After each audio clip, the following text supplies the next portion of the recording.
We firmly believe that by enhancing the capacity of the media editors, managers, we can collectively strive towards creating a conducive environment in the media landscape in addressing all forms of sexual violence in the media or sexual harassment.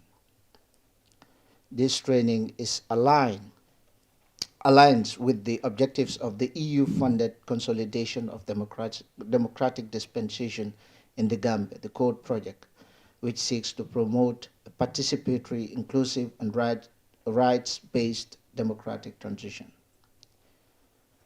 This policy is not a witch hunt against anyone. It is geared towards creating a conducive environment for everyone in the Gambia. That is the Gambian media. Media chiefs should in no way discriminate anyone based on their gender.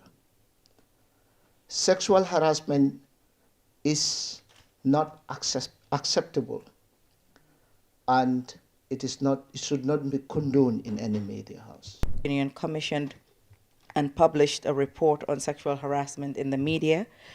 This study investigated the prevalence of sexual harassment, the situation that drives the practice, and individual as well as organizational mode of response to the issue. 109 respondents were drawn from 24 media houses and freelancing agencies. The findings, however, were truly heartbreaking, with 22% of respondents having heard of sexual harassment in the workplace. 40% of this have had it more than twice. As media managers and editors, you have a profound responsibility to inform, educate, empower, and provide a safe space for your colleagues.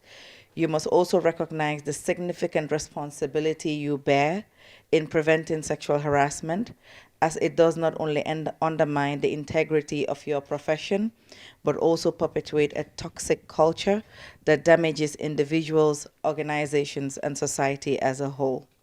You must create workspaces that foster a culture of respect and inclusivity, challenging harmful stereotypes, confronting power imbalances, and promoting diversity at all levels of the media industry. Very important, as we are committed in supporting gender equality and human rights, democracy, rule of law. And the media in this context have a particularly critical role to play by shaping public opinion and fostering a democratic society. So it's of course imperative that those who are at the forefront of this sector work in conditions that respect their dignity and integrity. I would also say that it's it's instrumental that the sector, the media sector, who works in promoting freedom of speech, democratic values, respect for human rights, also uphold to the same standards that they're applying for. This is a matter of credibility and of consistency. So it has been said before by my two colleagues before me that this program we are gathering with today is the code that we are implementing with our international idea, so consolidation of democratic dispensation in the Gambia. And again, let me insist on this particular aspect. The prevalence of sexual harassment in the media does not only undermine the core values of a democratic society, but it has direct impact of the well-being of people, namely women, in their professional growth and well-being. My director, my management at the radio, I think this will go a long way, as we have heard from the speeches delivered at the opening ceremony. There have been frightening statistics on the issue of sexual harassment when it comes to media work in the country.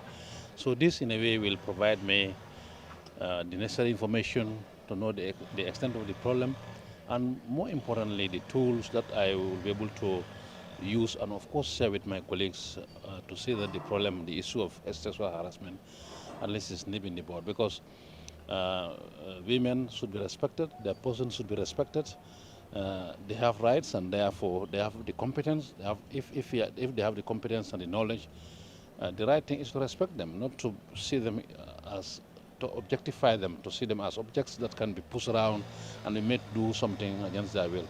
So this training will go go a long way in making me understand the issues better, and on going back home to my radio, my colleagues would share with them, so that at least we are all we play by the rules of the game, so that at least we stay together in that conducive, friendly working environment that can help us do our best for our country and see that the country move forward we move forward as a people.